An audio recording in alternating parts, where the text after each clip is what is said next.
ॐ अज्ञानातिमिरन्धस्य ज्ञानञ्जनो शलाकया चक्षुरुन्मीलितं येन तस्मै श्रीगुरवे नमः। श्रीचैतन्यमनोभीष्टं स्थापितं येन भूतले स्वयं रूप कदा मह्यं ददाति शापदन्तिकम्। वन्देऽहं श्रीगुरो श्रीयुतपदकमलं श्रीगुरून् वैष्णवांश्च श्रीरूपां साग्रजातं सहगणा रघुनाथार्नितं तं सजीवं साद्वैतं सावधूतं परिजनसहितं श्रीकृष्ण चैतन्यदेवं श्रीराधा कृष्णपादं सहगणा ललिता श्रीविशाखान्वितांश्च नमोऽयं विष्णुपादाय कृष्णपृष्ठाय भूतले श्रीमते भक्तिवेदान्त स्वामिनिति नामिने। नमस्ते सरस्वती देवे गौरवाणी प्रचारिणे निर्विशेष शून्यवादी पाश्चात्यदेशतारिणे वंशाकल्पतरुभ्यश्च कृपासिन्धुभ्य एव च पतितानां पावनेभ्यो वैष्णवेभ्यो नमो नमः। जय श्री कृष्ण चैतन्य प्रभु नित्यानंद श्री अद्वैत गदाधर श्रीवासादि श्री गौर भक्त वृंद। हरे कृष्ण कृष्ण कृष्ण हरे हरे, हरे राम राम राम हरे हरे। হরে কৃষ্ণ, আপনাদের সকলকে ধন্যবাদ আমাদের প্রাত্যহিকে ভক্তি রত্নাকর আলোচনা সভায় অংশগ্রহণ করার জন্য। সমরেশ প্রভু বলছিলেন যে গতকালকে আমাদের শ্রীষ্মৎ শিল ভক্তিচারু স্বামী গুরু মহারাজের ৮০তম আবির্ভাব তিথি মহোৎসব উদযাপিত হয়েছে। তো গুরু মহারাজের কিছু মহিমা শ্রবণ করার জন্য আমরা গুরু মহারাজের মহিমা শ্রবণ করব এবং সেই সঙ্গে সঙ্গে আমাদের এই গ্রুপে তো যারা আছেন তারাও কিছু কিছু শেয়ার করতে পারবেন গুরু মহারাজের কিছু মহিমা। আমরা আগে কি ভক্তি রত্নাকর থেকে শুরু করা হবে না আগে গুরু মহারাজ থেকে শুরু করা হবে?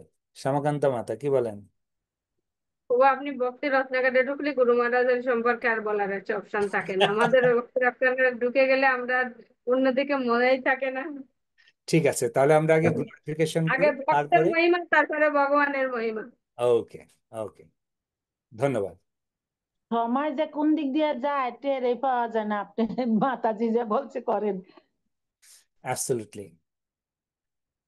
नमो ओम विष्णुपादाय कृष्णपृष्ठाय भूतले श्रीमते भक्तिचारु स्वामी नित्यनामिने स्निग्धचेतसुप्रणेत वाग्मिनं रसप्लुतं प्रभुपादगत प्राणनोमि भक्तिचरूपदम्।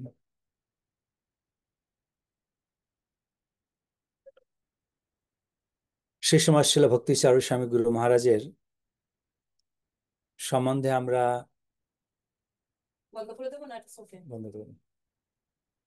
কিছু কথা শ্রবণ করব গুরু মহারাজের মহিমা। আমরা জানি যেটি বলা হয়েছে যে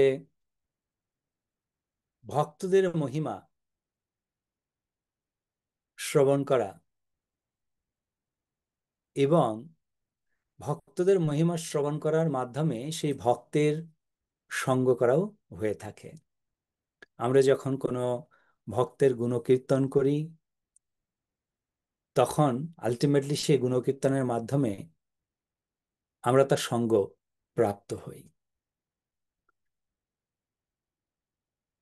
শিল নরোত্তম দাস ঠাকুরের কথায়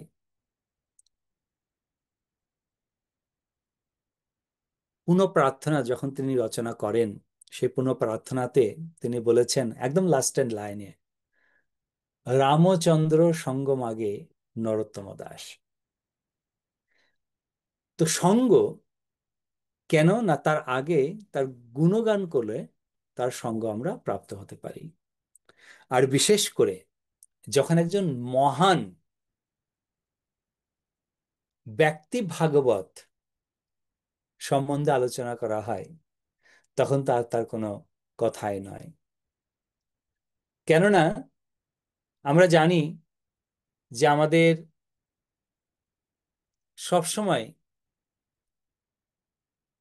ভাগবত অধ্যয়ন এবং আরেক ভাগবতের কথা শ্রবণ। তো দ্বিতীয় যে ভাগবত, তাকে ব্যক্তি ভাগবত রূপেও আমরা জানি। ঠিক সেই রূপই এক মহান ভাগবত, ব্যক্তি ভাগবত, শ্রী শ্রীমৎ শিলা ভক্তি চারু স্বামী গুরু মহারাজ। আপনারা সকলে জানেন যে শিলা ভক্তি চারু স্বামী গুরু মহারাজ, তিনি বর্তমান বাংলাদেশ, পূর্ববঙ্গ, সেখানে কুঠিধামে আবির্ভূত হন এবং সেখানে কিন্তু খুব বেশি দিন তিনি অবস্থান করেননি। কেননা গুরু মহারাজ যেটি বলেছিলেন যে আহ তার মাতুলালয় হচ্ছে ওখানে, এবং আহ তার জন্ম হওয়ার 11 দিন বা 15 দিন পর্যন্ত গুরু মহারাজ ওখানে ছিলেন, এবং তারপরে আবার তিনি কলকাতাতে চলে আসেন। গুরু মহারাজের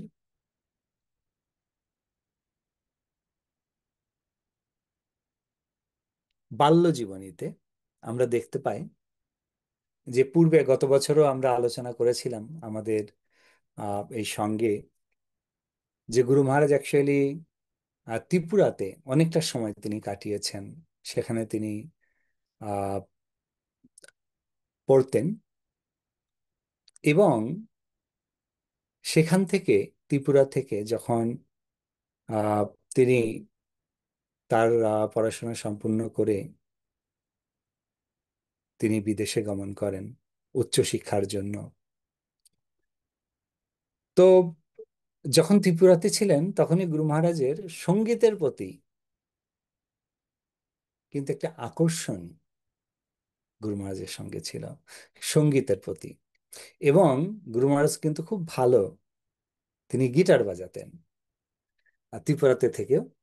এবং জার্মানিতে যখন তিনি পড়াশোনা করেন, তখনও তিনি কিন্তু খুব ভালো একজন গিটার বাদক ছিলেন। এবং গুরু মহারাজ খুব মানে জার্মানিতে যাওয়ার পূর্বেই তিনি ভগবত ভক্তের সঙ্গে সঙ্গে আহ শব্দটি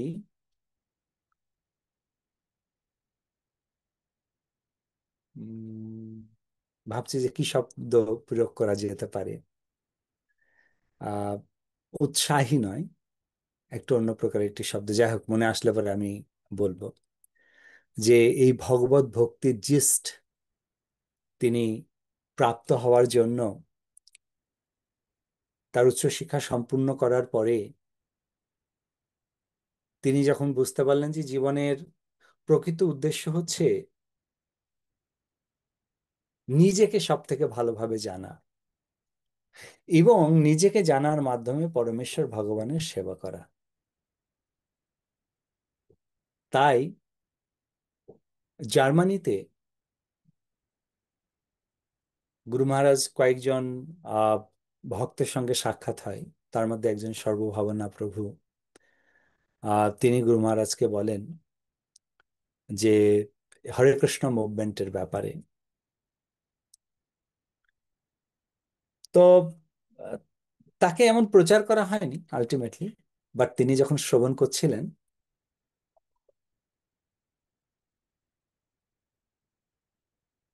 তিনি তার লিস্টে হরে কৃষ্ণ অর্গানাইজেশনকেও রেখেছেন যে একটু পরখ করে দেখা যেতেই পারে।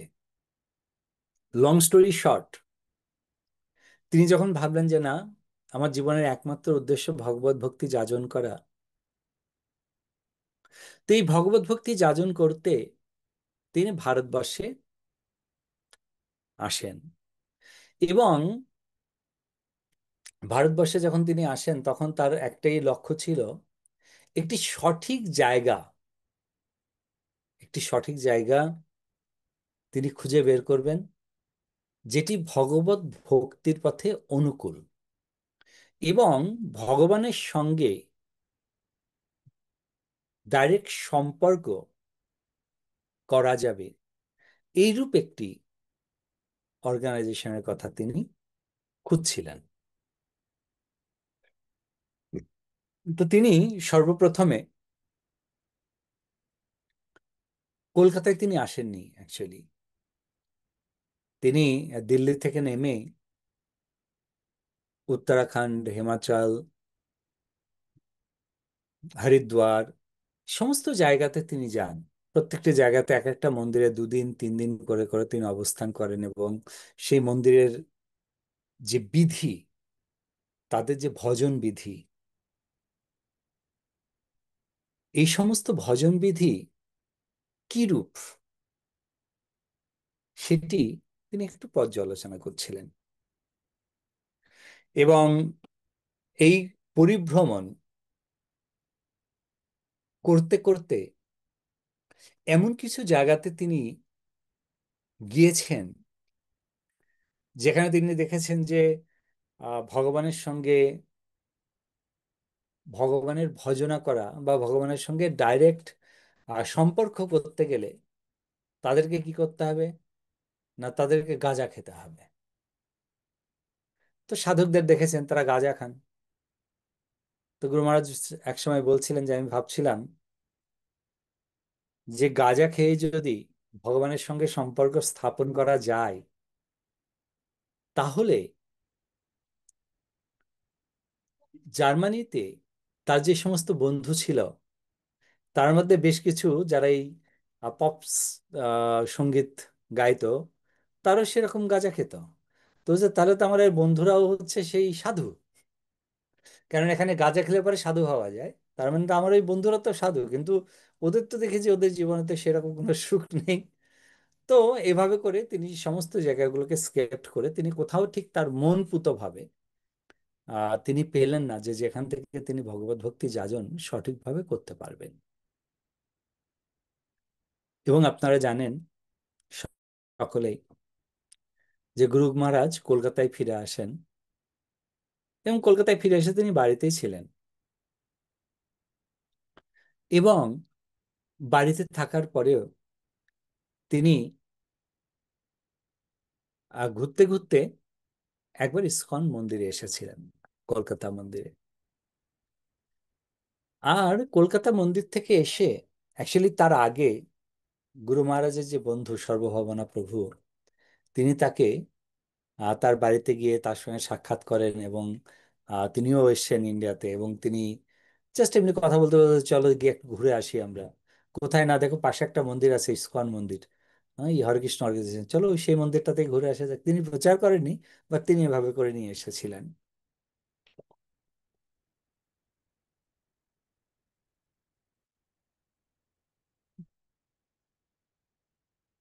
তো গুরু মহারাজ যখন সে মন্দিরে যান, প্রথমে শিল প্রভুপাদের শিব বিগ্রহ দর্শন করে গুরু মহারাজ এতটাই আকর্ষিত হন, তাকে প্রণাম করে তার সঙ্গে তিনি কথা বলতে চান। কিন্তু কিছুক্ষণ পরে তিনি বুঝতে পারেন যে অ্যাকচুয়ালি যাকে প্রণাম করে অপেক্ষা করছেন কথা বলবেন বলে, তিনি সেখানে জাস্ট তার প্রতিরূপ অর্থাৎ মূর্তিরূপে অবস্থান করছেন। তো সেই সময়ে আপনাদের মনে আছে কারোর যে গুরু মহারাজ ভগবদ গীতা খুঁজছিলেন, কিন্তু তাদের কাছে ভগবদ গীতা ছিল না। তো শিলা ভক্তিচার্য স্বামী গুরু মহারাজকে একটি গ্রন্থ সেখান থেকে দেওয়া হয়েছিল ভগবদ গীতার পরিবর্তে। সেই গ্রন্থটি কি কারোর মনে আছে? Bhakti Rasamrita Sindhu, nectar of devotion. Nectar of devotion. তো যখন সেই নেক্টার অফ ডিভোশন গুরু মহারাজ নিয়ে যান এবং তিনি বলছেন যে সেই গ্রন্থটি যতক্ষণ পর্যন্ত মানে শেষ তো আর হয় না, মানে একটার পরে একটা, প্রথমে ভেবেছেন এক পেজ পরে আমি বিশ্রাম করব, 2 পেজ পরে, 3 পেজ পরে, মধ্যরাত পর্যন্ত তিনি পড়তেই থাকেন এবং পড়তে পড়তে যখন দেখেন যে তার মধ্যে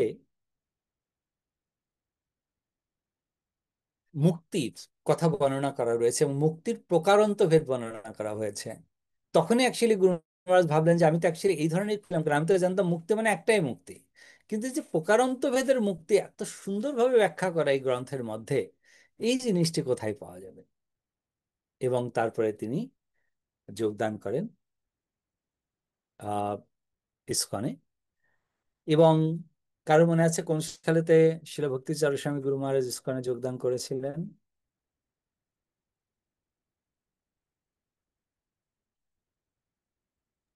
ইসকন বার্লিন। না না, কোন সালে, কোন ইয়ার, কোন ও ইয়ারে আচ্ছা। শিলা ভক্তি চারু স্বামী গুরু মহারাজ হ্যাঁ, যোগদান করেছিলেন ইন্টারন্যাশনাল সোসাইটিতে? ওর সালটা তো ওইভাবে মনে নেই, মনে ছিল কিন্তু এখন ভুলে গেছি। এবার মাঝে কিছুদিন আগে শুনলাম ওনার যে কিভাবে যোগদান করলে, ইউটিউবে আমি শুনছি, হুম হুম। কিন্তু সালটা তো মনে হচ্ছে না। যে সর্বভাবনা গুরু প্রভুপাদের মহারাজ প্রভুপাদের ওনার যাওয়ার সাথে। 1 বছর পূর্বে। 1976 সালে প্রভু রাইট। ইসকনে যোগদান করেছিলেন প্রভুপাদ বাইরের সময়। যাওয়ার 1 বছর পূর্বে, অর্থাৎ 1976, 1976 সালে।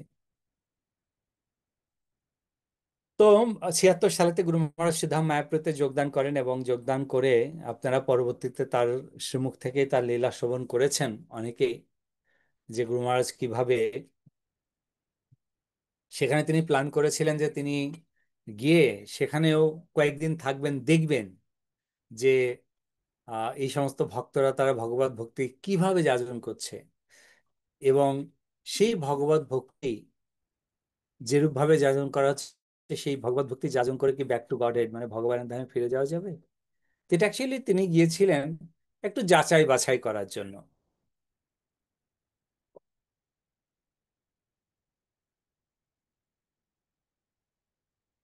এবং তিনি যখন উপস্থিত হন সিধাম মায়াপুরে, তো সিধাম মায়াপুরের সে সময় তো অনেক কম ভক্ত সংখ্যা মায়াপুর ধামেতে ভিজিট করতে আসতো, আর তার মধ্যে ইন্ডিয়ানরা খুব কম ভগবত ভক্ত হতো। আমরা দেখেছি, শুনেছি আমি যে শিলা প্রভুপাদ একসময় কথা বলছিলেন একজন রানীর সঙ্গে এবং প্রভুপাদ তাকে বলছিলেন যে আপনি ভক্ত হন, আমরা চাই যে আপনি আমাদের সঙ্গে যোগদান করুন, আপনাকে দেখে আমাদের মন্দিরে অনেক লোকজন আসবে, কেননা আমাদের আহ ভারতীয় ভক্ত আমাদের খুব কম, আমাদের বিদেশের ভক্ত তো অনেক হয়েছে কিন্তু ভারতীয় ভক্ত নেই। তো গুরু মহারাজ যখন এলেন তখন স্বাভাবিকভাবে তখন তো বিদেশি ভক্তরাই সেখানে ভর্তি ছিল, প্রায় মাত্র কয়েকজন আমাদের ভারতীয় ভক্তরা সেখানে ছিলেন। তো গুরু মহারাজ আহ যোগদান করার পরেই সেই সময়ে যারা ম্যানেজমেন্টে ছিলেন তারা যখন জানলেন যে একজন উচ্চশিক্ষিত বাঙালি সে এসে জয়েন করেছে, তো সেই সময়ে আহ যিনি প্রধান ছিলেন মায়াপুরের, দুজন, ভবানন্দ প্রভু এবং রামেশ্বর মহারাজ, ভবানন্দ মহারাজ এবং রামেশ্বর মহারাজ, আর তৃতীয় হচ্ছেন শিল জয়প্রকাশ গুরু মহারাজ।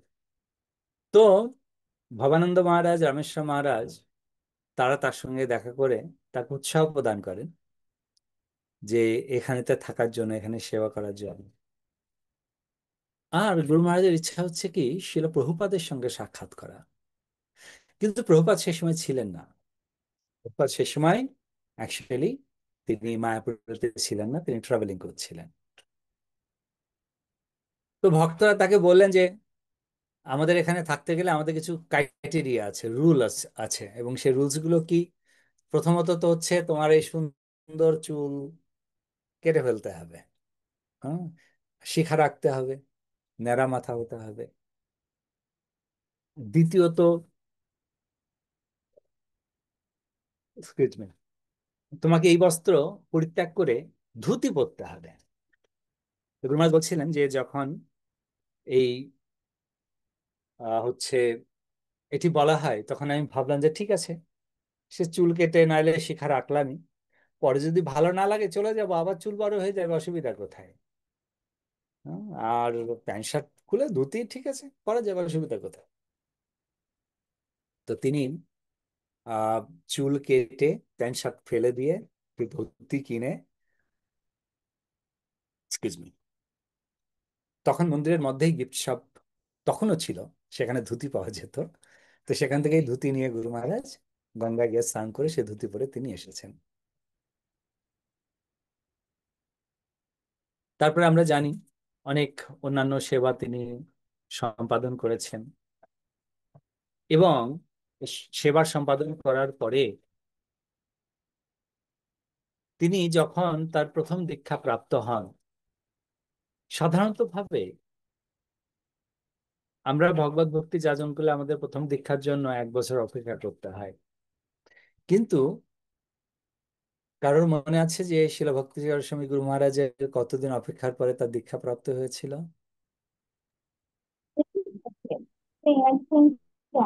সরি, at the same একই সাথে একই দিনে না? গুরু মহারাজের প্রথম দীক্ষা যখন জয়েন করেন তখনই নয়, জয়েন করার 3 মাস, 3 মাস পরে তাকে একই সঙ্গে দুটো দীক্ষা প্রদান করা হয়। সেটা ঠিক যে একই সঙ্গে তাকে দুটো দীক্ষা দেওয়া হয়, এবং 3 মাসের মধ্যে। আর ঠিক এই হরিনাম দীক্ষা এবং ব্রাহ্মণ দীক্ষার কতদিন পরে তাকে সন্ন্যাস দেওয়া হয়, কারোর মনে আছে?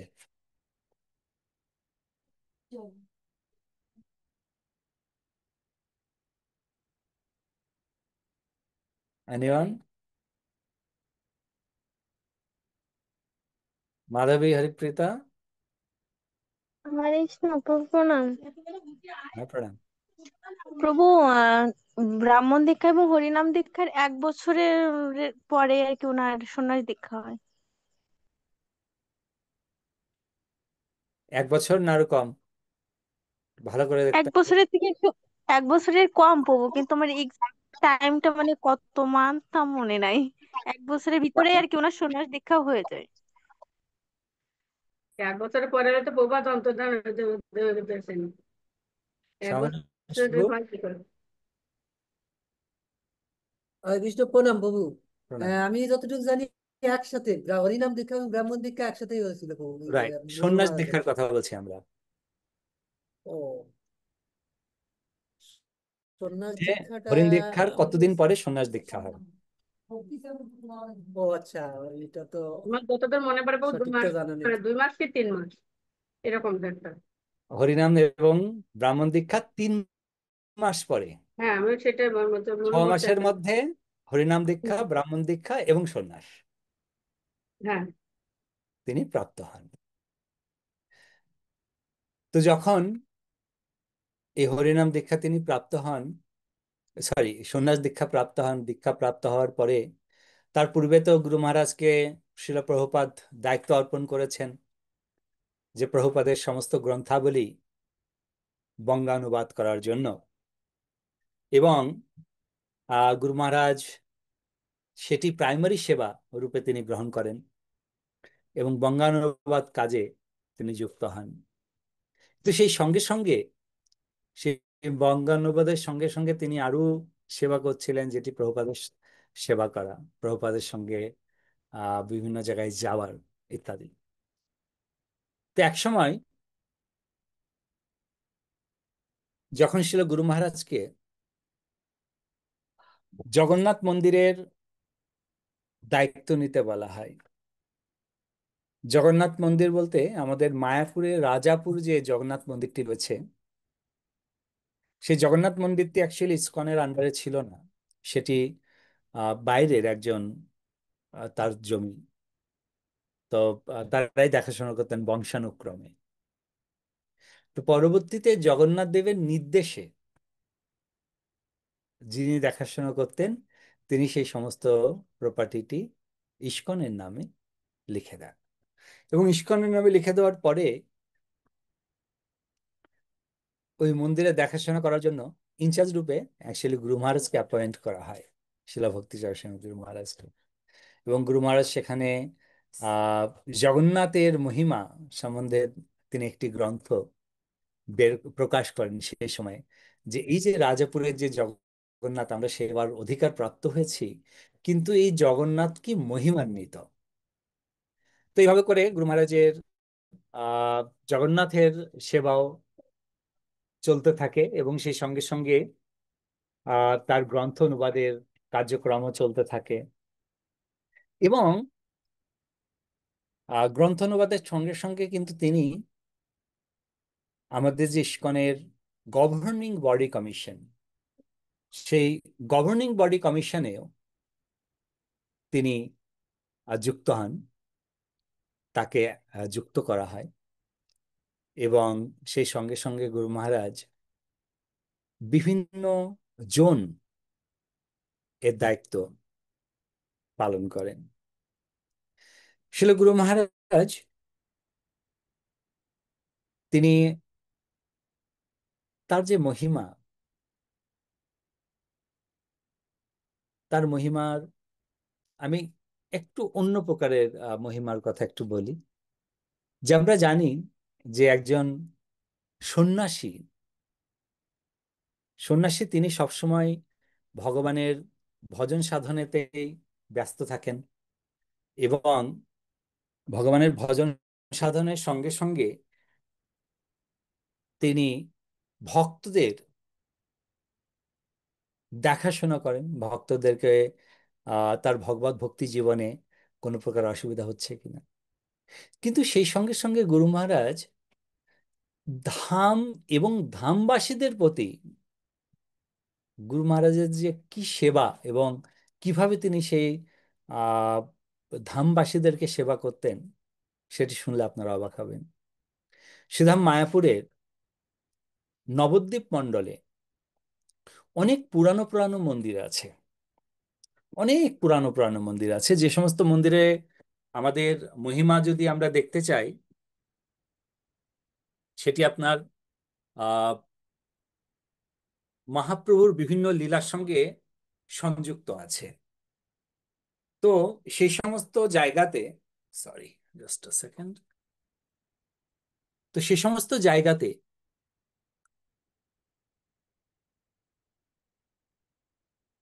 অত বেশি করে ভক্তরা তো আগে মায়াপুরেতে খুব কম ভক্ত আসতেন। এখন তো অন্যান্য মন্দিরেতে বা যে কোনো মন্দিরে আপনি যান না কেন,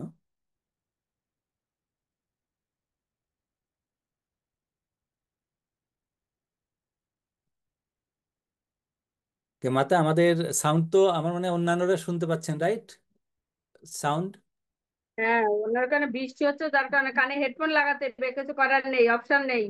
ওকে। আমরা মাইকে লাগাতে পারবো না, দুঃখিত। তো আপনি কন্টিনিউ সাউন্ড করুন। একটু হয়ে যায়। তো হরে কৃষ্ণ। হরে শোনা কৃষ্ণ। যাচ্ছে, আপনি করুন।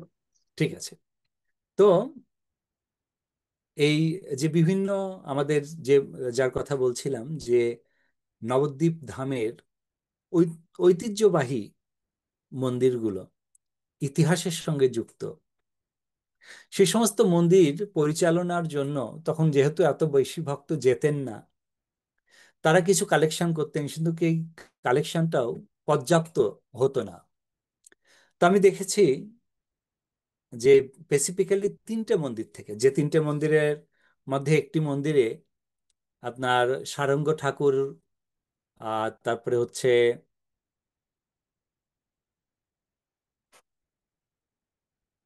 মুরারি এবং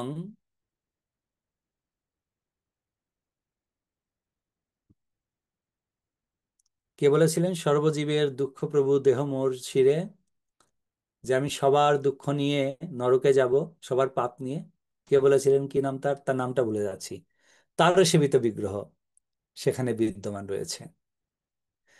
তো সেই মন্দিরের যিনি পূজারী, তার বয়স যখন 10 বছর, তখন থেকে তিনি ওই মন্দিরেতেই আছেন। এবং গুরু মহারাজের কাছে যখন আমি দেখছি, যখন গুরু মহারাজ প্রায় সেই মন্দিরেতে যেতেন, এবং আমি তাকে দেখেছি তার বয়স 79 থেকে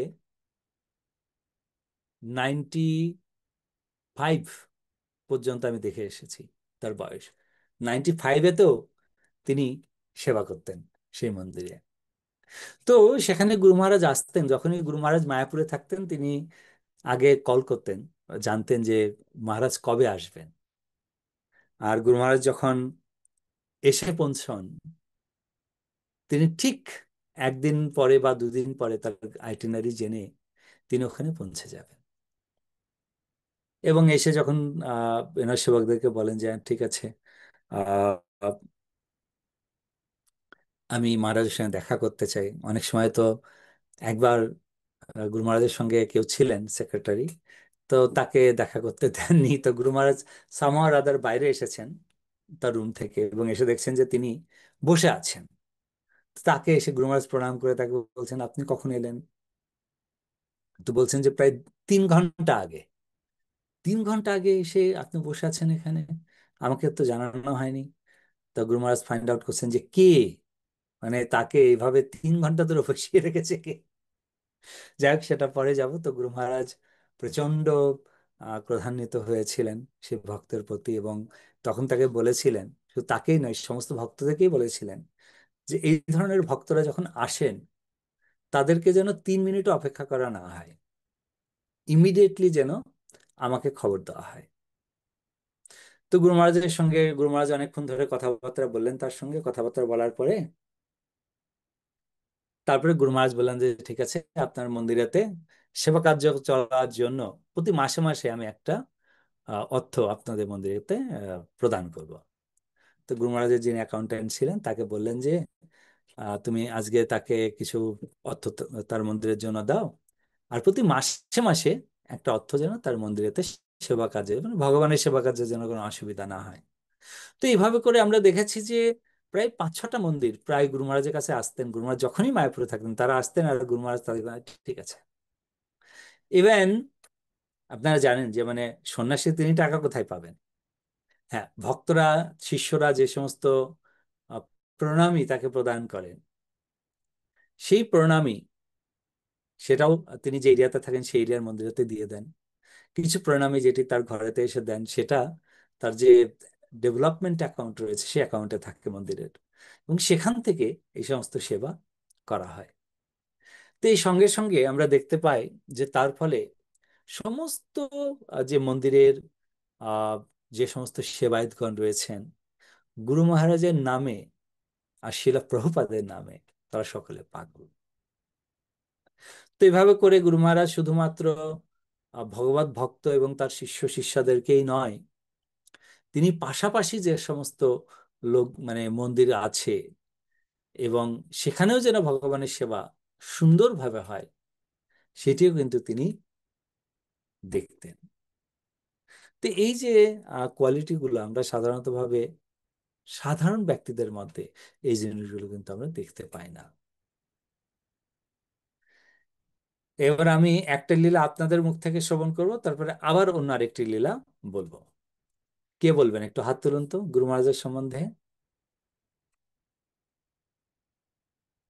হয়ে গেছে। বলুন। তো আমি একটু সাথে বলি। আমি মানে ওইটা আমরা তো যেহেতু গুরু মহারাজের গুরু মহারাজের সম্পর্কে আমরা কখনো, যেহেতু আপনি শিষ্য, আপনি অনেক কিছু এমনি আরো ব্রহ্মচারী ছিলেন, আপনি অনেক কিছু জানেন। আর আমরা শুনে মানে শুনে যেটা বিভিন্ন লাইভ বা কিছু শুনে যেটুকু আমরা জানি সেটুকু আমার মানে প্রত্যেকের সেই অনুভূতি। আর কেউ মানে বক্তৃতার গুরু মহারাজের আহ সান্নিধ্য ওইভাবে ডাইরেক্ট পেয়েছে বলে আমার মনে হয় না। আমি শাহিনবাগ থাকতে আমি ঢাকায় থাকতে আমি শুনেছি গুরু মহারাজ এসেছেন, কিন্তু ওইভাবে কখনো আমার সাক্ষাৎ হয়নি, তখন তো ছিলই না। তো আমি শুনেছি যে বক্সিসর গুরু মহারাজ একবার উনি উনি অন্তর্ধান হওয়ার পরে একটা লীলা আর এক একটা লীলা, উনি অন্তর্ধান হওয়ার পরে একটা শিষ্যা গুরু মহারাজ বক্সিসর গুরু মহারাজের ডাইরেক্ট ডিসাইপেল না, উনি জগতের স্বামী গুরু মহারাজের ডিসাইপেল, কিন্তু বক্সিসর গুরু মহারাজ খুবই পছন্দ করেন এবং ওনাকে সবসময় মনে মনে গুরুদেবের মতো, একজন গুরু হলে যে আর একজন গুরু গ্রহণ করা যাবে না বা এরকম না, তো উনি ওরকম করতেন। তো সেই খুব অসুস্থ, উনি একটা করতেন অনলাইনে বিভিন্ন প্রশ্নের উত্তর দিতেন, দিতেন তো ওরকম দিতে ওর সবসময় দিতেই থাকতেন। তো যখন সেই প্রশ্নের উত্তর দিতেন তখন গুরু মহারাজের নাম স্মরণ করতেন, করে দিতেন এরকম ভাবে। ওনার মিষ্টভাষিতা ভাষা, মানে বক্তৃতার গুরু মহারাজের ভাষা অন্য সবার ভাষা, যেহেতু উনি বাঙালি, তারপরে বাঙালি হলেও সবার ভাষাভাষী একরকম নয়, কিন্তু বক্তৃতার গুরু মহারাজের ভাষা এত মিষ্টি যে মিষ্টি ভাষার কথা সবাই বলে। তো গুরু মহারাজের কাছে প্রার্থনা করছি, মানে মেয়েটা এত অসুস্থ, শিষ্যটা অসুস্থতার কারণে সে মানে প্রশ্ন উত্তর গুলো দিতে পারছে না, তার গায়ে এত জ্বর, সে ঠিক আছে সে গুরু মহারাজকে স্মরণ করতে করতে, গুরু মহারাজকে স্মরণ করতে করতে সে ঘুমিয়ে যায়, মানে জ্বরের জন্য কিছু করতে পারে। আজকে আমি এই সেবাটা করতে পারলাম না, প্রতিদিন তার সেবাটা। তো সকালবেলা উঠে দেখে, সে যখন চেক করছে যে আমি দিতে পারিনি, এখন কিভাবে করি, এখন এখন দিলে কি এটা যেহেতু আরো অনেক পেন্ডিং হয়ে গেছে, দেখে অলরেডি সেই প্রশ্নের উত্তরগুলো তার কমপ্লিট দেখছে সে, মানে তার প্রশ্নের উত্তরগুলো বক্তৃতার গুরু মহারাজ অলরেডি দিয়েই দিয়েছেন অনলাইনে। এটা আসতে সে ঝরঝর করে কান্না করছেন যে, এবং বলছেন গুরু মহারাজকে স্মরণ করে যে আমরা মনে করি যেসব গুরুবর্গ যা ছিল, প্রভুপাদ যেহেতু গুরুবর্গ আর অন্যান্যদের তো যাদের ছিল, বক্তৃতার গুরু মহারাজ গিয়েছেন, প্রভুপাদ গিয়েছেন, বা আর যারা মহারাজরা গিয়েছেন, আমরা ওইভাবে সবাইকে চিনি না, যাদেরকে কম বেশি চিনি প্রভুপাদকে সারা বিশ্বে চেনে। এরকম ভাবে ওনাদের লীলা আমরা মনে করি ওনারা অন্তর্ধান হয়েছেন মানে ওনাদের আর কোনো কোনো কর্ম নেই, ওনারা কিছু করেন না, কিন্তু ওনারা সবসময় যে করেন তার একটা প্রমাণ এটা। আর একটা হচ্ছে যে বক্তৃতার গুরু মহারাজ একটা মানে সে প্যান্ডেলে উনি দিচ্ছেন, ক্লাস দিচ্ছেন, ক্লাস দিতে দিতে ওখানে একটা ভক্ত এসেছে। তো ভক্ত এসেছে, এসে মানে লাস্টে প্রণামী দিচ্ছে গুরু মহারাজকে কিছু, বলছে এটা কি, তো উনি বলছেন এটা গুরু মহারাজ এটা আপনার প্রণামী। ঠিক আছে, গুরু মহারাজ হাতে নিলেন, খামটা নিলেন, দেখলেন খামটা বেশ ওয়েট, কি হতে পারে, প্রণামী তো কিছু দিতে দেয়, ঠিক আছে। প্রথমে কিছু মানে না ওয়েট না, একদম হালকা, একদম হালকা, তো ঠিক আছে গুরু মহারাজ ভাঁজ করে পকেটে রাখলেন। ঠিক আছে, উনি সবাই চলে গেছে। পরে উনি রুমে যে দেখেন সেখানে একটা বিশাল অ্যামাউন্টের একটা টাকা গুরু মহারাজকে দিয়েছেন। তখন গুরু মহারাজ করছেন এইটা কে দিয়েছে, এই যে প্রণামী দিল এটা, তখন তো ওরকম অত শিষ্যের ভিতর গুরু মহারাজ এবং এবং ওনার মেমোরিটা এত, যাকে একবার দেখেছেন তিনি প্রত্যেকটা তার হিসাব সবকিছু বলতে পারতেন। সেরকম ভাবে তিনি তাকে ডেকে পাঠালেন, তা আসলেন, তা এসে তাকে প্রণাম করে দাঁড়ান, বলছে যে তুমি আমাকে কি দিয়েছে, এটা এরকম দিচ্ছ কেন, এই প্রণামীটা কিসের প্রণামী বলো। তো হচ্ছে গুরু মহারাজ এটা আমি আমি চাকরি করেছি সারা জীবনে, চাকরি করার পরে যে পেনশনটা পেয়েছি এই পেনশনটা আমি আপনাকে দিয়ে দিয়েছি, এটা আপনার বিষয়ে, আপনি ভগবানের সেবায় লাগাবেন কি কার সেবায় লাগাবেন সেটা আমি জানি না, আমি আপনাকে দিয়ে দিয়েছি। বলছে তোমার কি আইডিয়া আছে, তোমার ফ্যামিলি আছে না, বলছে হ্যাঁ। সন্তান আছে না, হ্যাঁ। তো হচ্ছে কৃষ্ণের সন্তান কৃষ্ণ বুঝবে, যে যতটুকু আছে যা আছে তাই যে চলবে। বলছে তোরে তুমি এটা এর থেকে কিছু রেখে দাও, তুমি রেখে কিছু দাও আমাকে। বলছে না, আমি যেটা দিয়েছি আমি দেবো বলেছি, আমি এটা দিয়ে দিয়েছি। তো হচ্ছে অনেক অনুরোধ করেছেন, যে গুরু মহারাজ অনেক অনুরোধ করেছেন যে এটা কিছু রেখে দাও, নাহলে তোমার চলবে কিভাবে, তোমার স্ত্রী পুত্র সন্তানাদি আছে, সংসার আছে, তুমি কিভাবে চলবে। তো বলছে যে না, আমি যেটা দিয়েছি দিয়েছে। তখন গুরু মহারাজ বলছে ঠিক আছে আমি এটা নিতে পারি, একটা শর্ত আছে, যদি কখনো তুমি কোনো সমস্যায় পড়ো, কোনো কিছু বা কারো অসুস্থতা কারো কিছু, সেই তখনই আমাকে জানাবে এবং আমি তোমাকে যদি আমি তোমাকে সাহায্য করবো, সেটা নেবে, সেই সাহায্যটা তুমি নেবে। এই শর্তে আমি এই প্রণামীটা রাখতে পারি। তখন তিনি রাজি হন এবং গুরু মহারাজ সেই শর্তে সেই প্রণামীটা রাখেন। এরকম আরো অনেকগুলো তো আমি জানি, তো আরো অন্যদের সুযোগ দেওয়া আছে। প্রণাম। ওকে, আর আর কেউ কিছু শেয়ার করবেন? হরে কৃষ্ণ প্রভু, দণ্ডবত প্রণাম। ধন্যবাদ প্রণাম প্রভু। হ্যাঁ প্রভু, আমি একটা লীলা বলতে চাচ্ছি গুরু মহারাজের, যেটা প্রভুপাদ যখন মানে শরীরটা ভালো ছিল না, প্রভুপাদের হজম শক্তি কম ছিল, তখন প্রভুপাদ গুরু মহারাজকে বলছেন তুমি বাটি চচ্চড়ি করো। তো বাটি চচ্চড়ি তো একটু ঝাল বেশি লাগে। তা গুরু মহারাজ মনে করলেন প্রভুপাদের শরীরটা তো ভালো না, হজম শক্তি কম, আমি ঝালটা দিব না, ঝাল ছাড়াই বাটি চচ্চড়ি করেছেন। কিন্তু ঝাল ছাড়া তো আসলে বাটি চচ্চড়ি হয় না। তা ঝাল ছাড়া বাটি চচ্চড়িটা যখন প্রভুপাদ যে দিচ্ছেন আর কি, ভগবানকে নিবেদন করে প্রভুপাদকে দিছেন, তা প্রভুপাদ ওইটা পেয়ে ক্রোধান্বিত হয়ে গেছে। কি ব্যাপার, ঝাল ছাড়া বাটি চচ্চড়ি, আমি তোমাকে নিজ হাতে শিখাচ্ছি বাটি চচ্চড়িটা, আর তুমি সেটা ভুলে গেলে। এইভাবে ক্রোধান্বিত হয়ে গেলেন প্রভুপাদ গুরু মহারাজের প্রতি। পরে বারবার বলতেছিল যে কি ব্যাপার, আমি তোমাকে নিজ হাতে শিখাইছি বাটি চচ্চড়িটা, তা তুমি কি করে ভুলে গেলে। এইভাবে 2 দিন ধরে চলতে লাগলো। আর 2 দিন এই 2 দিনের ভিতরে যতবারই প্রভুপাদের সামনে গুরু মহারাজ গেছে, তখনই প্রভুপাদ এই ক্রোধান্বিত হয়ে একই কথা বলতেছিল, আমি তোমাকে আহ, উম, আহ, 2 দিন ধরে আহ, এতদিন ধরে শিখাইছি আর তুমি ভুলে গেলে। তো তখন প্রভুপাদ আবারও তৃতীয় দিনের দিনে যখন প্রভুপাদের মনটা একটু শান্ত হলো, তখন আর কি গুরু মহারাজ প্রভুপাদের সামনে গেলেন। তখন বলে যে নরম ভাবেই বলতেছে ওই দিনকে যে তোমাকে আমি এত সুন্দর করে শিখালাম নিজ হাতে, তুমি এই জিনিসটা ভুলে গেলে। তখন গুরু মহারাজ বিনয়ের সাথে বলতেছে প্রভুপাদ, আমি জানি যে বাটি চচ্চড়িতে ঝাল দিতে হয়, কিন্তু আমি দেয়নি কি কারণে, আপনার শরীরটাও ভালো না, বয়স হয়ে গেছে, হজম শক্তিও কম, এই কারণে। হ্যাঁ, তখন গুরু মহারাজ আর কি বলতেছে, ও তুমি এইটার জন্য দেওনি, তুমি আমার কথা চিন্তা করেছো, ঠিক আছে তুমি ঢাল দিয়ে করো, আমি পাবো। তো এই যে মানে প্রভুপাদের প্রতি যে গুরু মহারাজের যে এটা মানে সিম্পতি, এটা একটা বিশাল ব্যাপার যে প্রভুপাদ এই ঝাল খেতে পারবে না, আমি এইভাবে করি। তো এই যে প্রভুপাদ এরকম মানে ছোট একটা লীলা। আর একটু ছোট লীলা যে প্রভুপাদ যখন বৃন্দাবনে যে রুমে দেহ রাখছিলেন, তিনি এত কান্না করেছিলেন গুরু মহারাজ, মানে কান্না করতে ওই রুম থেকে তিনি আর বেরোননি। যেখানে সমাধিত করা হয়েছিল অনেক ভক্তরা গেছিল, কিন্তু ওই গুরু মহারাজ সেই সমাধিস্থলে যাননি, তিনি সেখানে বসে অধরেই সেই অশ্রুপাত করতেছিলেন, এত ভালোবাসতেন গুরু মহারাজকে। হরি বল প্রভু, প্রণাম শ্রীচরণে। থ্যাংক ইউ প্রভু। ওকে, আর আর কেউ কিছু শেয়ার করবেন? হরে কৃষ্ণ প্রভু, প্রণাম। হ্যাঁ প্রণাম মাতা। প্রভু, আমার একটা নিজের মানে বাস্তব অভিজ্ঞতা থেকে আমি একটা গুরু মহারাজের সাথে একটা কাহিনী বলবো। নিশ্চয়ই। যেটা 2011 সাল সম্ভবত, আমি প্রথম রামসরা মন্দিরে, আমার এক ভাই আছে, সে প্রথম দীক্ষিত হয়েছে ওখানে। সে আমাকে যাওয়ার জন্য, আমার ছোট ভাই, আমার বড় জ্যাঠার ছেলে, যে বললো যে দিদি আসেন এখানে, জয় পতাকা গুরু মহারাজ আসবেন আর ভক্তিচারক গুরু মহারাজ আসবেন। আমি কিন্তু তখন গুরু মহারাজ যে কি এটা আমি জানি না, বুঝি না।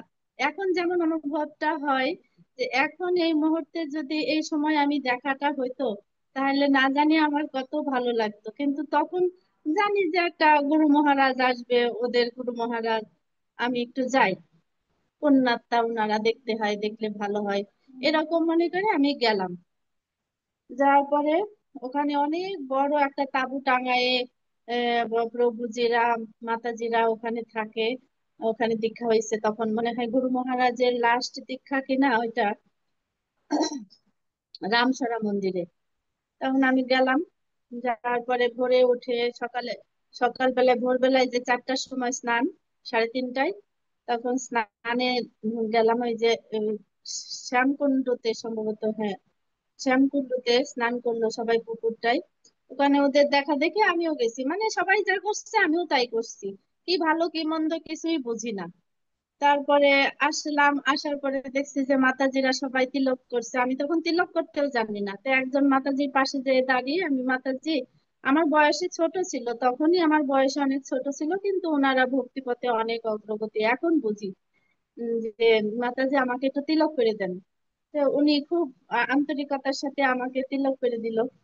আমি তিলক করে সকালবেলায় প্রসাদ, ছোলা আর মুড়ি, ছোলা মুড়ি প্রসাদ পেয়ে 9টার সময় ক্লাস ছিল, গুরু মহারাজের ক্লাস ছিল। আমি সামনাসামনি বসে শুনেছিলাম গুরু মহারাজের মুখ নিঃসৃত বাণী। এখন হইলে আমার যে আনন্দটা হইতো, আমি তখন আনন্দ পেয়েছি, কিন্তু এই 100% আনন্দটা তখন আমি অনুভব করিনি। যেটা হয় আর কি, যে দিব্য জ্ঞান দিতে প্রকাশিল, গুরু মহারাজের কৃপা না হলে তো দিব্য জ্ঞানটা আসে না। আমার এখনো নাই। তারপরেও যে আনন্দের যে অনুভূতিটা এখন আমি শুনে পাই, তখন আমার সরাসরি যে ভাবতাম যে ইসকনের গুরুদেব, ওনারা তো হইলো আমেরিকায় থাকে, ওনাদের অনেক বড় বড় লোকের সাথে পরিচয়, এখানে আসতে চলে যাবে, আমি একটু দেখতে আসছি, দেখে চলে যাব, এ ধরনের একটা মনোভাব ছিল। তারপরে যখন ক্লাস শুনলাম 1 ঘন্টা, তখন যমুনা মাতাজি ছিলেন। উনি গুরু মহারাজের পাশেই বসেছিলেন। আম, আহ, তখনই অনেক বৃদ্ধ ছিলেন উনি। তো এখন উনি আছেন কিনা আমি জানি না। তবে উনি ওনার পাশে বসে দুইজনা, তারপরে লাস্টের লেকচারের শেষে অনেকক্ষণ হরিনাম কীর্তন হইলো, আমরা নৃত্য করলাম। মাতাজিরা যা করছে আমিও তাই করছি, প্রভুরা যা করছে সব আমি করছি দেখা দেখি। তারপরে গুরু মহারাজ স্টেজ থেকে নামলেন, শিষ্য ভক্তরা সবাই উনার পেছন পেছন গেল, আমিও গেলাম। সবাই খাতা কলম পেন নিয়ে উনি যা যা লেকচার দিচ্ছেন, আমি বুঝি না যে কি লেখে, এর লেখার কি আছে, কি লিখতে পারে, এরকম মনে করি আমিও পেছ পেছ গেলাম। যাওয়ার পরে ওনারা দোতলায় উঠে গেলেন, আর আমি আমার গন্তব্যে চলে আসলাম। আর এখন যখন ওনাদের মহিমাগুলো শুনি, তখন আমি ভাবি যে আমি কত হীরা পেয়েছিলাম, আমি কাজ নিয়ে পড়েছি, এখনো পড়ে আছি, যে হীরার মূল্য আমি বুঝতে পারি নাই প্রভু। তারপরে মনে অনেক কষ্ট লাগে যে আসলে আমি অনেক কিছু, অনেক অনেক ভালো ভালো বড় মহারাজদের সান্নিধ্যে এসেছি। যেমন গত বছরের আগের বছর ভক্তি বিজয় ভাগবত স্বামী গুরু মহারাজ মেহেরপুরে, তারপরে চুয়াডাঙ্গায়, তারপরে কুষ্টিয়ায় উনি এসেছিলেন। আমি ওনার সান্নিধ্যে মেহেরপুর মন্দিরে উনি প্রসাদ পাইলেন, আমি ছিলাম সামনাসামনি, প্রসাদ থার্ড করেছি। মানে এইগুলো ভাবতেই ভালো লাগে যে আমি না জানি কত সুকৃতি আমার ছিল যে এত বড় বড় মানুষের সান্নিধ্য আমি পেয়েছি, কিন্তু এখনো গুরুর আশ্রয় পাইনি, গুরুর চরণ আশ্রিত হতে পারিনি। জানি না কবে হব। প্রভু আপনারা সবাই মিলে আমাকে একটু কৃপা আশীর্বাদ করবেন, যেন এই জন্মে জন্মে জন্মে নয়, এই জন্মেই যেন আমি গুরুর চরণ আশ্রিত হতে পারি প্রভু। হরে কৃষ্ণ, প্রণাম। কারণ এখন বুঝি যে প্রভু এই স্মৃতিটা আমার কত মধুর ছিল, যে আমি তখন বুঝতে পারিনি, যে এখন বুঝতে পারি যে এই মধুর স্মৃতি আমার জীবনে, আমি যতদিন বেঁচে থাকবো আমার হৃদয়ে একদম সুন্দরভাবে আমি এটা উপলব্ধি করব যে আমার এত মধুর একটা স্মৃতি আছে। হরে কৃষ্ণ। রাইট, অ্যাকচুয়ালি সবসময় ভাববেন যে এই যে দর্শন, এই দর্শনে তো আমরা জানি না, দর্শনে পবিত্র করো এই তোমার গুণ। অনেক সময় আমরা দেখতে পাই যে এই সমস্ত মহান ভাগবত এর দর্শনের ফলে আমাদের ভেতরে ভক্তিলতার বীজ বপন হতে থাকে, এবং পরবর্তীতে সেই বীজটি যখন অন্যান্য ভক্তের সঙ্গ আমরা করি, সেই অন্যান্য ভক্তের সঙ্গেতে সেটি জল সিঞ্চন হয়, এবং ধীরে ধীরে সেই বীজটি কিন্তু প্রস্ফুটিত হতে থাকে। হুম? তো এই জন্য এই যে মহান ভাগবত ভক্তদের সঙ্গ পাওয়া, তাদের সঙ্গে আহ, নিমিত্তের দর্শনেও আপনি ভাবুন যে এই দর্শনটি আপনার এই জীবনে না, এই জীবনে তো পাবেনই ভগবত ভক্তি, প্লাস আমাদেরকে এটি কয়েক জীবন আমাদেরকে এই স্মরণ নিয়ে যাবে যেরকম মহান ভগবত ভক্তের সঙ্গ আমরা প্রাপ্ত হয়েছিলাম। আমার মনে পড়ে সর্বপ্রথম আমি যখন গুরু মহারাজকে, শ্রী শ্রীমৎ ছিল ভক্তি স্বামী গুরু মহারাজকে দর্শন প্রাপ্ত হই, মোস্ট প্রবাবলি সেটা ছিল 1996। এবং গুরু মহারাজ এলেন। আমরা তখন তো নতুন ভক্ত, তো খুব সুন্দর তখন মন্দিরেতে আমরা ব্রহ্মচারীরাই বেশি, গৃহস্থ ভক্ত হাতে গুনে কয়েকজন, আর বিদেশি ভক্তরা ছিলেন গৃহস্থ ভক্ত অনেক। যারা হাউজিং এতে থাকতেন আমরা যেতাম না ওদিকে। কিন্তু আমাদের বাঙালি গৃহস্থ ভক্তদের মধ্যে হয়তো 6টা বা 7টা ফ্যামিলি ছিল, দ্যাটস ইট। তাছাড়া ছিল না। ফলে সবই ব্রহ্মচারী ব্রহ্মচারী। আর গুরু মহারাজ আসলে পরে সর্বপ্রথমে এসে মন্দিরেতে আহ যখনই গুরু মহারাজ আসতেন, মায়াপুরেতে এটি হচ্ছে আগে নিয়ম ছিল যে গুরু মহারাজ আসলে পরেই গোবিন্দম আদি পুরুষম চালানো হবে। এবং গুরু মহারাজ প্রথমে প্রভুপাদকে গিয়ে পুষ্পাঞ্জলি করে প্রভুপাদের জন্য মালা তৈরি করা হতো, প্রভুপাদকে মাল্য অর্পণ করে তারপরে ভগবানের দর্শন করতেন। এবং দর্শনের পরে কীর্তন, মন্দিরের মধ্যে যাওয়ার আগে, রুমে যাওয়ার আগে কীর্তন হবে। এবং সেই যে উদ্দণ্ড নিত্য কীর্তন, সে কি আনন্দ, মানে সেটিকে বলে বোঝানো যাবে না। যাই হোক, তারপরে গুরু মহারাজ যেতেন গুরু মহারাজের কোয়ার্টারে। গুরু মহারাজের রুম, আপনারা যারা মায়াপুরে গিয়েছেন, শঙ্খ ভবন মানে কঞ্চ বিল্ডিং, সেই কঞ্চ বিল্ডিং এর রুম নাম্বার 884, 884, একদম ছাদে। আর তখন আমাদের এই শঙ্খ ভবনে লিফটের ব্যবস্থা ছিল না। শঙ্খ ভবনে লিফটের ব্যবস্থা ছিল না। শঙ্খ ভবনে তখন ওই সিঁড়ি দিয়ে দিয়ে উঠতে হতো। খুব মজা হতো যখন হচ্ছে জিবিসি মিটিং থাকতো, মহারাজরা এক একজন করে উঠছেন। তো যারা একটু হ্যাভি শরীর থাকতো তাদের নিয়ে বেশি মজা হতো, কেননা তাদেরকে ঠেলে ঠেলে তোলা হতো। আসলে জয়প্রকাশ স্বামী গুরু মহারাজের সঙ্গে আরেকজন মহারাজ ছিলেন। এই দুইজন মহারাজ আহ এত সুন্দরভাবে এগোতেন। জয়প্রকাশ স্বামী গুরু মহারাজের কাছে একটা চন্দনের লাঠি আছে, চন্দন কাঠের লাঠি। আপনারা হয়তো কেউ ছবিতে দেখেছেন, রিয়েলে দেখেছেন কিনা সেটা সবসময় গুরু মহারাজ বের করেন না, ইদানিং কালে এতে বের করছেন কিনা জানি না। কিন্তু আগে গুরু মহারাজ ওই লাঠিটা নিয়ে চলতেন, মানে জাস্ট ওটা অবলম্বন না, লাঠিটা এত সুন্দর একটা সর্প আকৃতির ছিল। এবং ওই যখন কনফারেন্স রুমে যাবেন, জিবিসির মিটিং হয়েছে কঞ্চ বিল্ডিং এর কনফারেন্স হলে, যেটা 5 তলাতে। আর 5 তলা সেই পায়ে হেঁটে উঠতে হবে, কোনো লিফট নেই বলছি, সেখানে কোনো লিফটের ব্যবস্থা নেই। তো যখন 2001-এতে আমরা দেখলাম যে আমাদের সমস্ত মহারাজরাই এখন বয়স হয়ে গেছে অনেক, আর এই প্রতি বছর দুবার করে মিটিং হয় আর সেই ঘুরে ঘুরে উঠতে হয়, তখন ডিসিশন নেওয়া হলো কিনা ওই বিল্ডিং এতে লিফট বসানো হবে। আর ভগবানের কৃপায় দায়িত্বটা আমার কাছে এসেছিল যে গিয়ে, তখন মায়াপুরের দিকে তো রুরাল গ্রাম, সেখান থেকেও আসেও না লিফট টিপ লাগানোর জন্য। তো যাও গিয়ে কথা বলো, লিফটের সঙ্গে খোঁজো। তা আমি আর একজন ব্রহ্মচারী প্রভু, আমরা দুইজন সেই কলকাতাতে 5 দিন ধরে বড় বড় কোম্পানিতে যাচ্ছি। এই লাল কাপড় সাধুদের দেখে কেউ পাত্তা দিচ্ছে না, সাধুগুলোর সঙ্গে কথা বলা মানে ওয়েস্ট, ওয়েস্ট অফ টাইম। কেন এরা জানে যদি 5 লাখ টাকা দাম হয়, সাধুরা 2 লাখ টাকা 3 লাখ টাকায় নিয়ে আসবে, এমন জোরাজুরি করবে। এই জন্য বলে ওয়েস্ট অফ টাইম।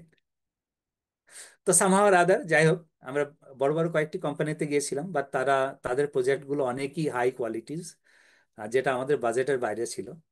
পরে একটি লিফটের ইয়ে পেলাম, যেটা আমাদের বেশ ভালো এতে পেয়েছিলাম সেই কোম্পানিটা। এবং কোম্পানি কথা বলতে গিয়ে তারা সঙ্গে সঙ্গে বলছে যে হ্যাঁ ঠিক আছে, কোনো অসুবিধা নেই। আমরা কোড নিলাম, কোড নিয়ে এসে মন্দিরেতে আলোচনা করে তারপর আবার গেলাম।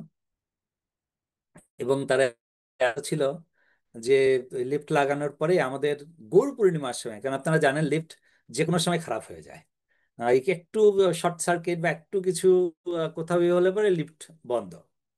তার জন্য গৌর পূর্ণিমার সময়ে সেই কোম্পানি কি করতেন, একজন টেকনিশিয়ানদেরকে আমাদেরকে দিয়ে দিতেন, যে পুরো 1 মাস ওই টেকনিশিয়ান মায়াপুরে থাকবে। মায়াপুর বলতে আমাদের মন্দিরে থাকবে 24/7। কোনো সময় কিছু অসুবিধা হলে সঙ্গে সঙ্গে সেটা ঠিক করা হবে।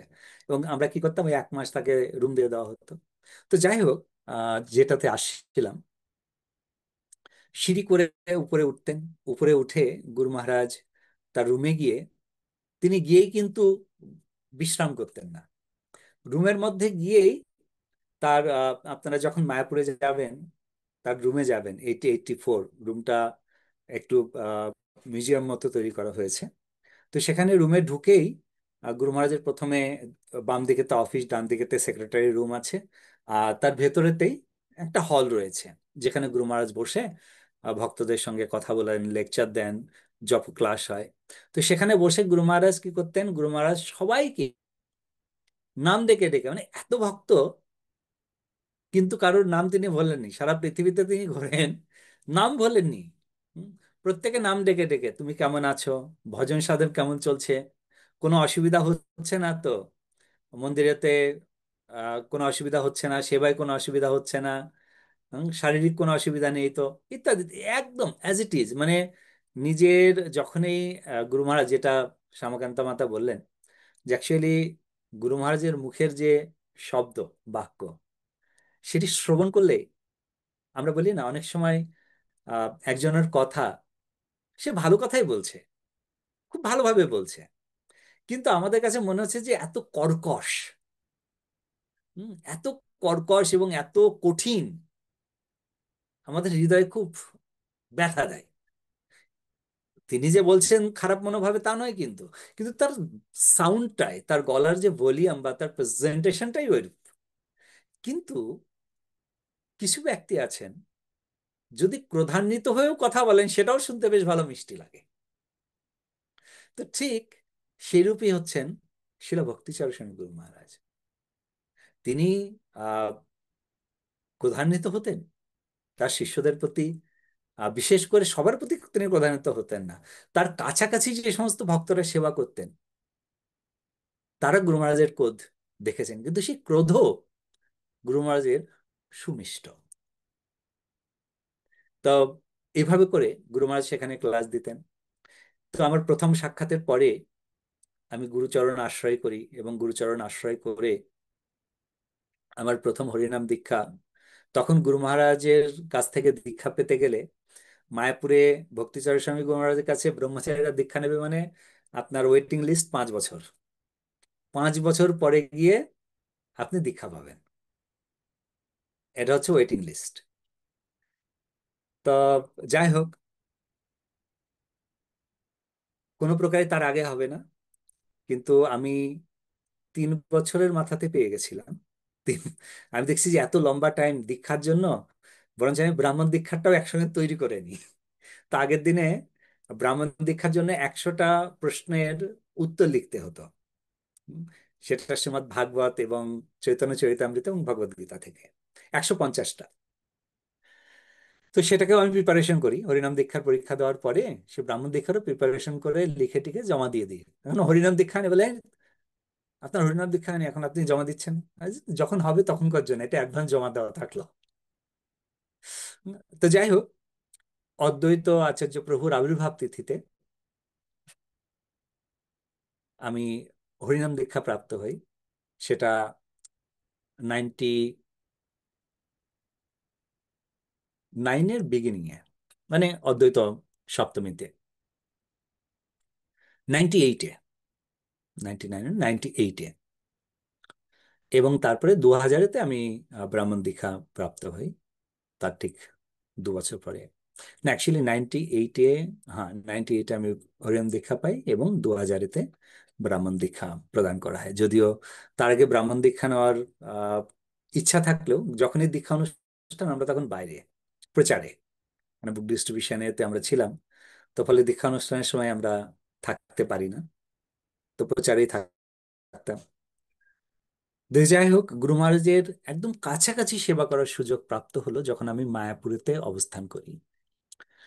তো মায়াপুরে অবস্থান করার সময় গুরু মহারাজের সঙ্গে খুব কাছাকাছি তার সেবা করার সুযোগ প্রাপ্ত হয়। গুরু মহারাজ যখনই মায়াপুরে আসতেন, এবং মায়াপুরে গুরু মহারাজ যখন থাকে না, এখনো গুরু মহারাজের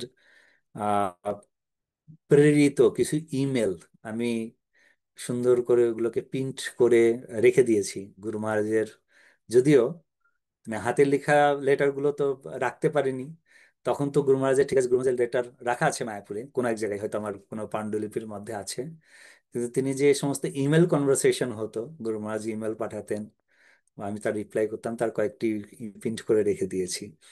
2001, 2002, ক্রমান্বয়ে অনেকগুলো ইমেল। তখন তো প্যামহো আমাদের খুব চলতো, আপনারা হয়তো জানবেন না, এটা ইসকনের নিজস্ব একটি সাইট তৈরি করেছিল। প্যামহো মানে please accept my humble obeisance.net। মানে অনেক লম্বা নেট অ্যাড্রেস ছিল আগে। তো যাই হোক, গুরু মহারাজের সঙ্গে যখন আমি প্রচার করতে যাই, আহ ধানতলা নামে একটি জায়গা, সেখানে এক রাজবাড়িতে গুরু মহারাজ প্রচার করছেন। তো বেশ কিছু ভক্তকে তিনি ওখানে নিয়ে গিয়েছেন।